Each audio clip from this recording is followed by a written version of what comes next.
Counting chief ఏజెంట్ల సమావేశంలో ప్రభుత్వ సలహాదారుడు సజ్జల రామకృష్ణారెడ్డి కీలక వ్యాఖ్యలు చేశారు. రాష్ట్రంలో మరోసారి వైసీపీ అధికారంలోకి రాబోతోందని అన్నారు. జూన్ 9న ప్రమాణ స్వీకారానికి సైతం ఏర్పాట్లు చేస్తున్నామని తెలిపారు. వైసీపీ విజయాన్ని ఎవరూ ఆపలేరని ధీమా వ్యక్తం చేశారు సజ్జల. అయితే కౌంటింగ్ సమయంలో చీఫ్ ఏజెంట్లంతా అప్రమత్తంగా ఉండాలని ఆయన సూచించారు. ఆంధ్రప్రదేశ్లో కౌంటింగ్ దగ్గర పడుతూ ఉండడంతో వైసీపీ కౌంటింగ్ చీఫ్ ఏజెంట్లకు ఈ సమావేశాన్ని నిర్వహించింది.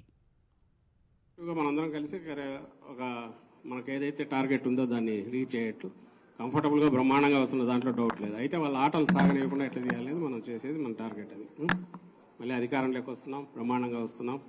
9న ప్రమాణ స్వీకారం ఉంటుంది, ఇందులో ఎలాంటి డౌట్ లేదు.